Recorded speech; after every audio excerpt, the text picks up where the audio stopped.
الحمد لله نحمده ونستعينه ونستغفره ونؤمن به ونتوكل عليه ونعوذ بالله من شرور أنفسنا ومن سيئات أعمالنا من يهده الله فلا مضل له ومن يضلله فلا هادي له ونشهد أن لا إله إلا الله وحده لا شريك له ونشهد أن سيدنا ومولانا محمدا عبده ورسوله صلى الله تعالى عليه وعلى آله وأصحابه وبارك وسلم تسليما كثيرا كثيرا أما بعد فأعوذ بالله من الشيطان الرجيم بسم الله الرحمن الرحيم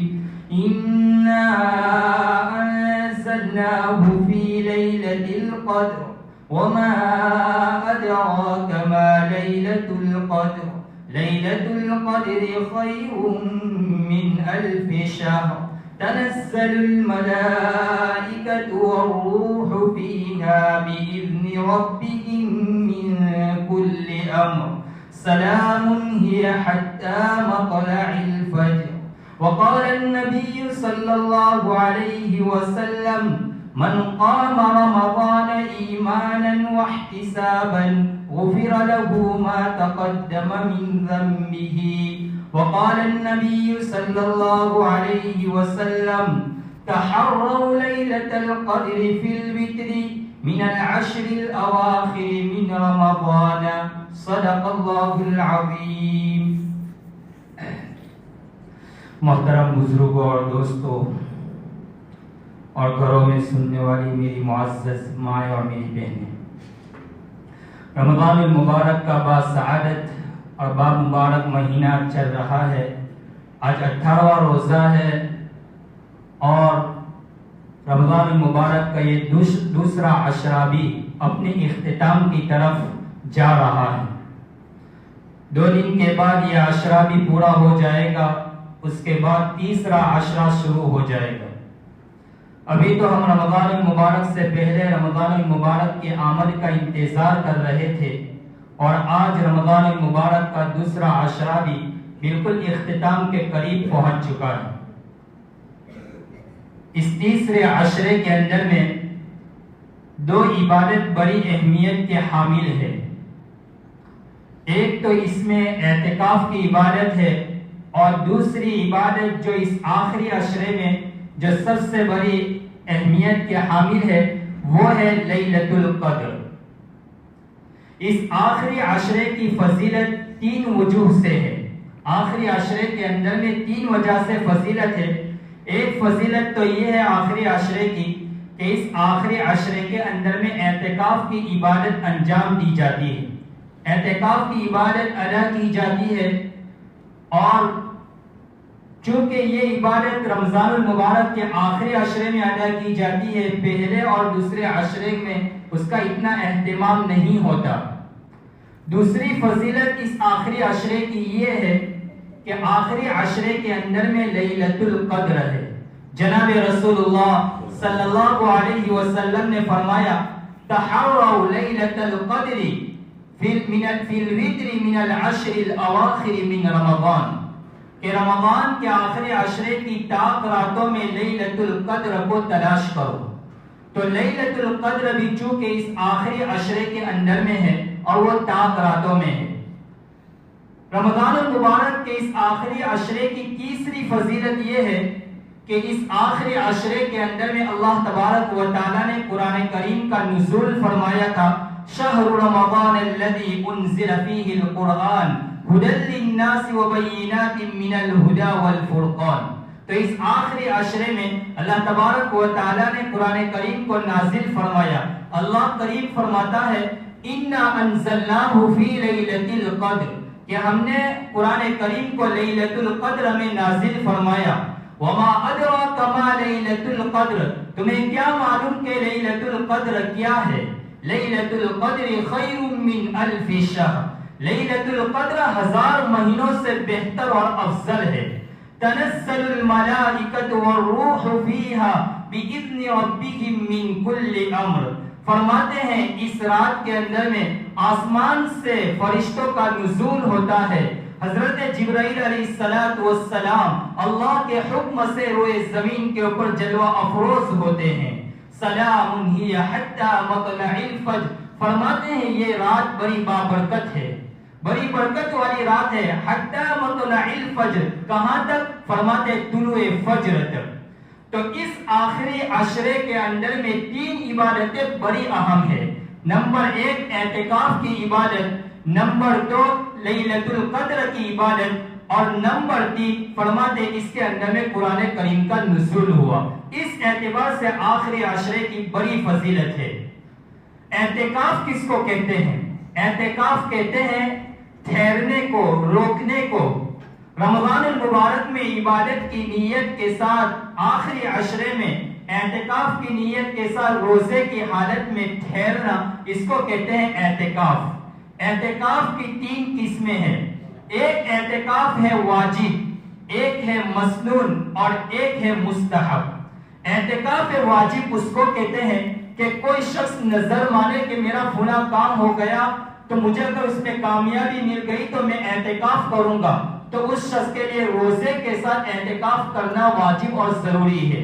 نمبر 2 اعتکاف مسنون، وہ ہے رمضان المبارک کے آخری عشرے میں 10 دنوں کا اعتکاف کرنا، یہ ہے اعتکاف مسنون.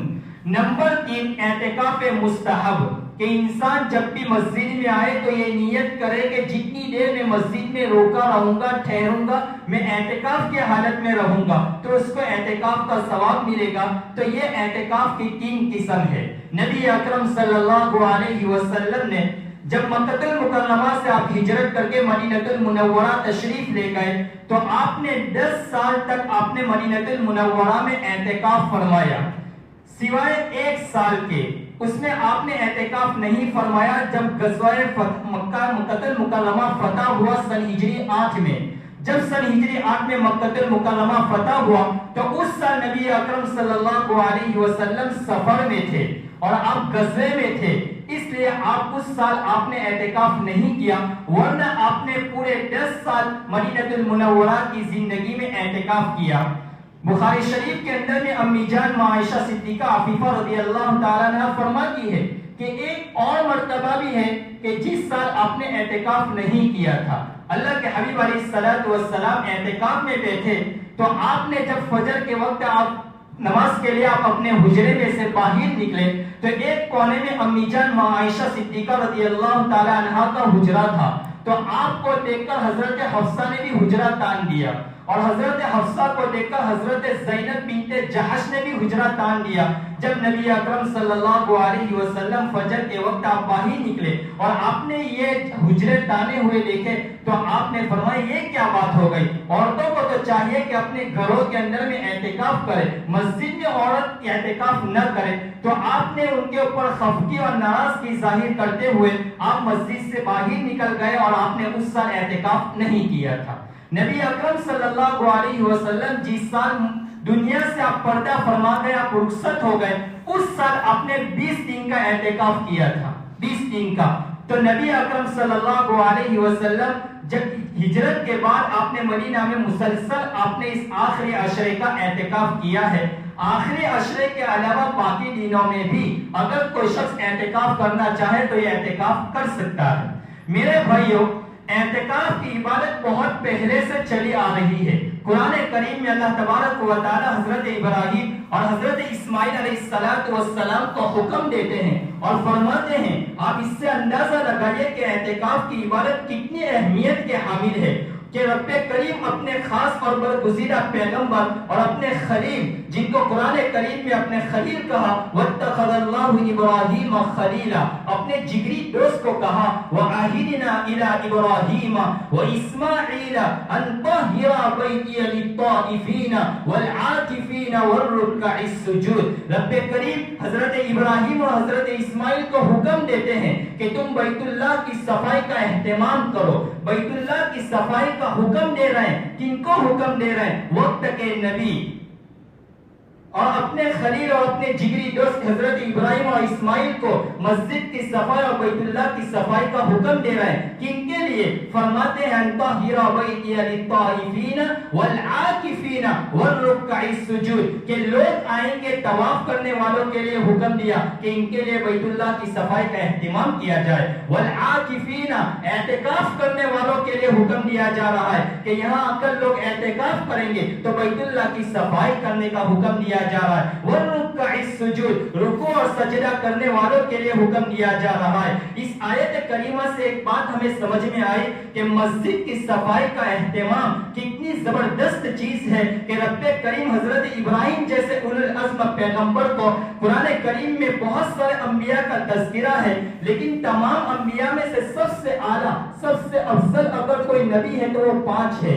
فرماتے جن کا ذکر قرآن کریم کے سورہ 21 پارے کے آخری سورت کے اندر میں اللہ تبارک و تعالیٰ نے سورہ احزاب میں ذکر کیا ہے کہ وَإِذْ أَخَذَ رَبُّكَ مِن بَنِي آدَمَ مِن ظُهُورِهِمْ، وہاں ذکر ہے قرآن کریم کے اس آیت کے اندر میں فرمایا کہ ابراہیم و موسیٰ، حضرت ابراہیم، حضرت موسیٰ، حضرت عیسیٰ علیہ السلام اور جناب رسول اللہ صلی اللہ علیہ وسلم کا ذکر ہے. ان میں سب سے بڑے فرمایا ابراہیم علیہ نبینا علیہ السلام بڑے نبیوں میں سے اور بڑے پیغمبروں میں سے انہی کو حکم دیا جا رہا ہے بیت اللہ کی صفائی کا. اس سے پتہ چلا کہ اللہ کے گھر کی صفائی کا اہتمام ہم سب اپنے لیے باعث فخر اور باعث شرف سمجھے. اللہ کے گھر کی صفائی کا اہتمام صرف مؤذن کا حق نہیں ہے، ہمارا بھی حق ہے کہ ہم اللہ کے گھر کی صفائی کا اہتمام کریں. اس سے دوسری بات یہ سمجھ میں آئی کہ اللہ کے گھر کی صفائی کرنے والوں کو کبھی کمتر نہیں سمجھنا چاہیے، کبھی حقیر نہیں سمجھنا چاہیے. کیوں کہ رب کریم خود اپنے برگزیدہ پیغمبر حضرت ابراہیم کو، حضرت اسماعیل کو حکم دے رہے ہیں کہ بیت اللہ کی صفائی کرنے کا حکم دیا جا رہا ہے. بہر تو عبادت، اعتکاف کی عبادت بہت پہلے سے چلی آ رہی ہے.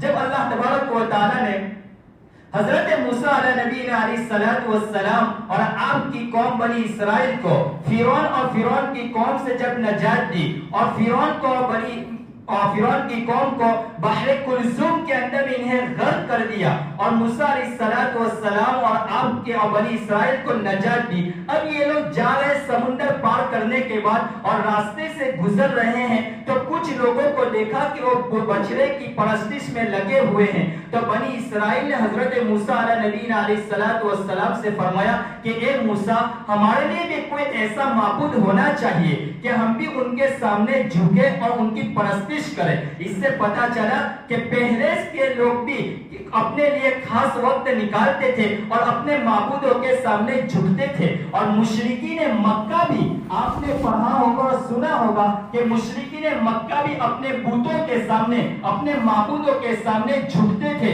اور اپنا وقت فارغ کر کے وہاں قربان کرتے تھے اور ان کے سامنے منت مانگتے تھے اور نذر و نیاز کرتے تھے. تو اس سے پتہ چلا کہ ماقبل کی قوموں میں بھی یہ عبادت کا اہتمام کیا جاتا تھا. تو شریعت نے بھی اس امت اور مسلمانوں کو حکم دیا کہ تم بھی کچھ وقت فارغ کر کے اللہ کے گھر میں 10 دن کے لیے ہی صحیح تم اعتکاف کرو. یہ کتنی بڑی عبادت ہے میرے بھائیو کہ ایک انسان جب کسی کے گھر جاتا ہے، کسی کے پاس جاتا ہے مانگنے کے لیے، وہ نہیں ہوتا ہے، دروازہ کھٹکھٹاتا ہے، جب وہاں سے نا امید ہو جاتا ہے واپس جاتا ہے، بار بار جاتا ہے. تو اسی طرح ایک بندہ جب 10 دن مسجد کے اندر میں اعتکاف کرے گا اور 10 دن مسجد کے باہر نہیں نکلے گا تو وہ بس زبان حال یوں کہے گا کہ رب کریم میں اس وقت تک تیری چوکھٹ نہیں چھوڑوں گا جب تک تو میری مغفرت نہ فرما دے. جب تک تو میری مغفرت نہ کرتے اس وقت تک میں اس چوکھٹ کو چھوڑنے والا نہیں ہوں. تو اعتکاف یہ بڑی اہم عبادت ہے اور اعتکاف کے ساتھ رب کریم نے ایک اور ذکر فرمایا کہ اعتکاف کے ساتھ لیلۃ القدر بھی ہے. تو جس انسان کو اعتکاف کی عبادت کی توفیق مل گئی اس کو ساتھ ساتھ لیلۃ القدر کی عبادت سے بھی اس کو نوازا جائے گا. اور لیلۃ القدر کیا ہے؟ فرمایا 1000 مہینوں سے افضل ہے، 1000 مہینوں سے افضل ہے لیلۃ القدر. تو اتنی عظیم الشان اور اتنی اہم اور اتنی افضل عبادت ہے لیلۃ القدر. اور لیلۃ القدر کے اندر میں اللہ تبارک و تعالیٰ نے قرآن کریم کا نزول فرمایا تھا. قرآن کریم کا اس کے اندر میں نزول فرمایا. نبی اکرم صلی اللہ علیہ وسلم رمضان المبارک میں حضرت جبرائیل علی نبینا علیہ الصلوۃ والسلام کے ساتھ قرآن کریم کا دور بھی کیا کرتے تھے. آپ اندازہ لگائیے, حضرت ماں عائشہ صدیقہ عفیفہ رضی اللہ تعالی عنہا فرماتی ہے کہ کان رسول اللہ صلی اللہ علیہ وسلم اذا دخل العشر ای عشر الاواخر, جب رمضان المبارک کا آخری عشرہ داخل ہو جاتا تھا تو نبی اکرم صلی اللہ علیہ وسلم شد مئزرہ, اپنے تہبند کو مضبوط باندھ لیتے تھے. گویا اس بات کی طرف کنایا ہے کہ آپ عبادت میں لگ جاتے تھے, اپنے گھر والوں کو ایک طرف کر دیتے تھے اور آپ اللہ کے لیے یکسو ہو جاتے تھے. فرماتے ہیں وَأَيْقَظَ أَهْلَهُ, اپنے گھر والوں کو بیدار کرتے تھے.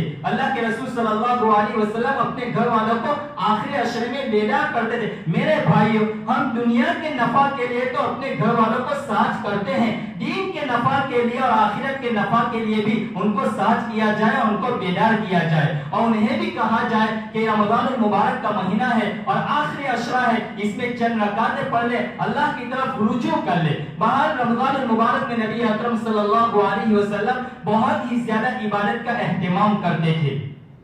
نبی اکرم صلی اللہ علیہ وسلم فرمایا یہ رات فرمایا 1000 مہینوں سے بہتر ہے.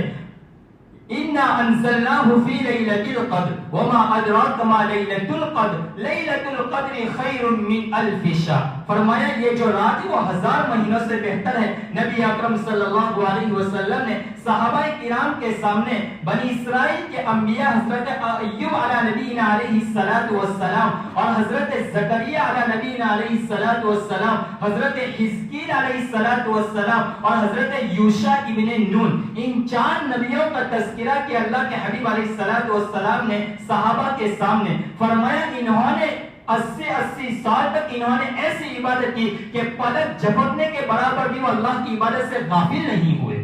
مولانا قاضی ثناء اللہ پانی پتی رحمت اللہ علیہ نے تفسیر بیضاوی کے اندر میں روایت نقل کی ہے کہ اللہ کے حبیب علیہ الصلوۃ والسلام نے ایک عابد کا بھی ذکر کیا کہ بنی اسرائیل کے اس عابد نے 80 سال تک اللہ کی عبادت کی اور 80 سال تک وہ جہاد میں رہا. تو صحابہ کرام رضوان اللہ تعالی علیہم اجمعین نے یہ سن کر بڑا تعجب کیا. اللہ کے رسول صلی اللہ علیہ وسلم, ان کی تو عمر بھی بڑی زیادہ تھی, ہماری تو عمر مختصر ہے, ہم کہاں 80 سال تک عبادت کریں گے اور ہمیں کہاں 80 سال کا اجر و ثواب ملیں گے. تو اللہ تبارک و تعالی نے اس امت کے اوپر شفقت فرمائی, اس امت کے اوپر رحم فرمایا اور اس امت کے اوپر یہ نوازش فرمائی. تو اس وقت قرآن کریم کی یہ سورت نازل ہوئی, انا انزلناہ فی لیلۃ القدر, کہ ہم نے قرآن کریم کو لیلۃ القدر میں نازل فرمایا. وما ادراک ما لیلۃ القدر, تمہیں کیا معلوم کہ لیلۃ القدر کیا ہے؟ لیلۃ القدر خیر من الف شہر. فرمایا لیلۃ القدر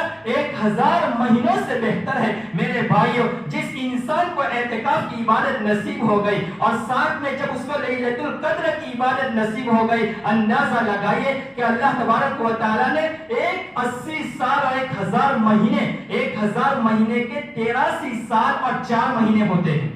1000 سال کے 83 برس اور 4 مہینے ہوتے ہیں. فرماتے ہیں تو اس انسان ایک رات عبادت کرے گا, رب کریم اس کو 1000 سال کی اور 83 برس کی اس کو عبادت کا ثواب عطا فرمائیں گے. تو اللہ سے دعا کرے اور جتنا ممکن ہو میرے بھائیوں, ہمیں نہیں معلوم کہ زندگی کا اگلا سال ہم سب کو نصیب ہوگا یا نہیں ہوگا. اس لیے کہ پہلے تو ایسا ہم سوچتے تھے کہ بڑی عمر میں لوگ دنیا سے رخصت ہوتے تھے, لیکن اب تو ہم آنکھوں سے دیکھ رہے ہیں آئے دن نوجوان حضرات دنیا سے رخصت ہو رہے. اچانک کیا ہوا, اٹیک آیا کہ دنیا سے چل بسا. معصوم اولاد اور نوجوان بیوی کو چھوڑ کر دنیا سے رخصت ہو جاتے ہیں. ہمیں نہیں معلوم کہ آئندہ سال اور آئندہ سال رمضان المبارک کا مہینہ ہم میں سے کون اس مسجد میں اس وقت حاضر ہے, وہ آئندہ سال موجود بھی رہیں گے کہ نہیں رہیں گے. اس لیے جتنا ممکن ہو اس مہینے کے اندر میں اب 2 دن کے بعد یہ جو آخری عشرہ شروع ہونے والا ہے, اپنے اوقات کو فارغ کر دیجئے اور اللہ کے لیے اپنے آپ کو فارغ کر دیجئے. ہم نے دنیا کے لیے بہت کچھ کمایا, دنیا کے لیے بہت کچھ کیا. رب کریم نے 11 مہینے ہمارے لیے کر دیے. 1 مہینہ اللہ نے اپنے لیے مانگا ہے اور 1 مہینے میں بھی یہ آخری عشرہ ہے, اس کے لیے اپنے آپ کو قربان کر دیجئے. تو کریں گے میرے بھائیوں.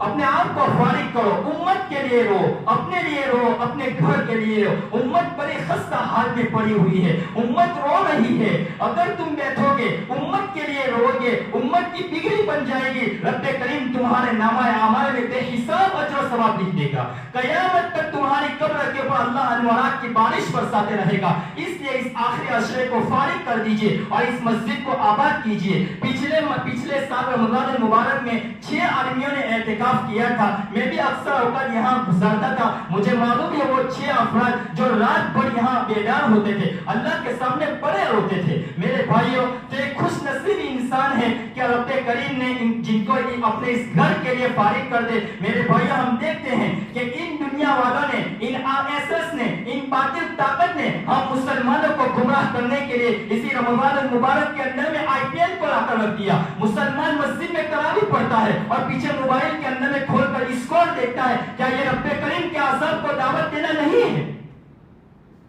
کیا یہ رب کریم کے عذاب کو دعوت دینا نہیں ہے؟ کبھی تو یہ سوچو کہ امت کس حال سے گزر رہی ہے اور ہم مسجد میں دیکھ کر 2 رکعت 4 رکعت کے بعد پیچھے دیکھ کر موبائل کا اسکور دیکھتے ہیں، IPL۔ ارے میرے بھائی، اگر تم ان کے سامنے جاؤ گے تو اپنی جوتیاں صاف کرنے کے لیے بھی تمہیں نہیں رکھیں گے، اپنی جوتیاں صاف کرنے کے لیے بھی یہ نہیں رکھیں گے، اور تم ان کے پیچھے پڑے ہو۔ تم اپنا آئیڈیل محمد رسول اللہ صلی اللہ علیہ وسلم کو بناؤ، اپنا آئیڈیل صحابہ کو بناؤ، اپنے آپ کو اللہ سے تعلق قائم کر دو، اپنے آپ کو اللہ کے حوالے کر دو اور یوں کہہ دو، رب کریم میں نے اپنے آپ کو تیری ذات کے حوالے کر دیا ہے، تو مجھے اپنا بنا لے اور ہمیں تو اپنا بنا لے اور تو ہمارا بن جا۔ تو میرے بھائیوں، اس آخری عشرے کے اندر میں سب سے بڑی اہم عبادت وہ ہے رمضان المبارک کے اندر میں اعتکاف کرنا ہے، اور دوسری سب سے بڑی عبادت ہے وہ یہ ہے کہ اس کے اندر میں لیلۃ القدر ہے۔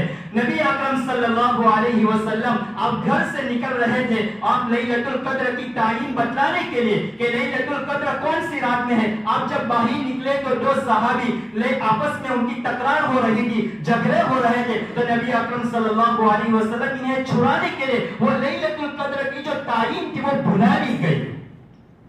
اللہ کے حبیب علیہ السلام نے فرمایا، ابغض الرجال الی اللہ الد الخصیم، سب سے بڑا خطرناک اور سب سے بیکار اور سب سے برا انسان اگر کوئی ہے تو وہ جھگڑالو انسان ہے، جو آپس میں لڑتا رہتا ہے، جھگڑتا رہتا ہے، اللہ کے نزدیک سب سے ناپسندیدہ انسان ہے۔ تو اس رمضان المبارک میں خاص طور پر اور آئے دن اپنے آپ کو جھگڑے وغیرہ سے بھی اپنے آپ کو دور رکھے۔ تو نبی اکرم صلی اللہ علیہ وسلم مسجد میں تشریف لے گئے اور آپ نے فرمایا کہ میں تو تمہیں رمضان المبارک کے اس آخری عشرے کی رات کے اندر میں لیلۃ القدر بتلانے کے لیے آیا تھا، لیکن تمہارے آپسی جھگڑے کی وجہ سے اللہ نے اس کو بھلا دی گئی۔ فرمایا اس کے اندر میں بھی بڑی حکمت مستی، بڑی حکمت پوشیدہ ہے اور بڑی مصلحت ہے، اس لیے کہ اگر لیلۃ القدر کی تعین بتلا دی جاتی تو بہت سارے بندے تو اس ایک رات کی عبادت کر لیتے، بقیہ دنوں میں IPL دیکھتے، بقیہ دنوں میں کیرم بورڈ کھیلتے، بقیہ دنوں کے اندر میں رانے سورت اور طرح طرح کی ہوٹلوں پر جا کر عیاشی کرتے۔ تو رب کریم نے اس کو چھپا دی، اور کچھ بندے اسی رات کے اندر میں اگر کسی وجہ سے سو جاتے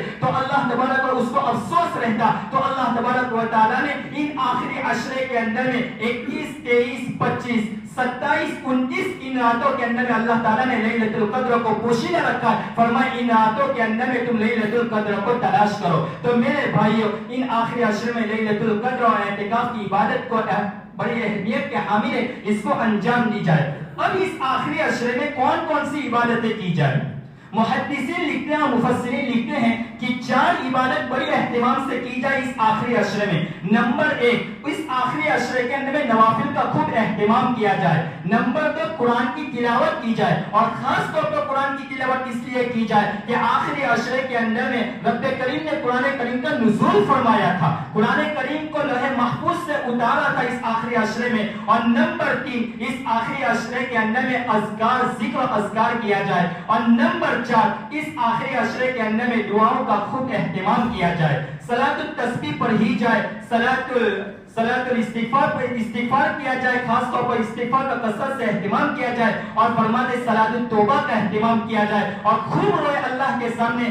آپ روزانہ عصر کے بعد جو یہاں بیٹھتے ہیں وہ سنتے ہیں کہ اللہ تبارک و تعالیٰ نے معمولی ان کے نیک کام کی بدولت انہوں نے اللہ کے سامنے توبہ کیا، رب کریم نے انہیں اپنے زمانے کا ولی بنا لیا، اپنے زمانے کا قطب بنا لیا۔ آپ نے بشر حافی کا واقعہ سنا تھا کہ بشر حافی رحمت اللہ علیہ راستے سے جا رہے تھے، شراب کھانے میں جا رہے تھے، اللہ کا نام راستے میں کسی کاغذ کے اوپر گرا ہوا ملا، انہوں نے چوما اور ایک طرف اٹھا لیا اور وہ شراب کھانے میں جا کر گر گئے۔ اللہ تبارک و تعالیٰ نے حضرت حسن بصری رحمت اللہ علیہ کے اوپر الہام کیا کہ جاؤ بشر حافی کو جا کر خوشخبری سنا لو کہ ہم نے تمہارا نام معزز اور بہترین لوگوں میں شامل کر دیا ہے، تم نے ہمارے نام کا احترام کیا، ہم نے تمہارے نام کا اہتمام کیا ہے، اور تمہیں بلند لوگوں میں اور صالحین میں تمہارا شمار فرما لیا۔ حسن بصری رحمت اللہ علیہ جاتے ہیں اور بشر حافی کو یہ کہتے ہیں، بشر حافی نشے کی حالت میں وہاں سے اٹھے، فرمایا اللہ نے میرا نام لیا ہے، فرمایا آج کے بعد میں کبھی بھی اس شراب کھانے کی طرف اور کبھی بھی زندگی کے اندر اب کوئی گناہ نہیں کروں گا،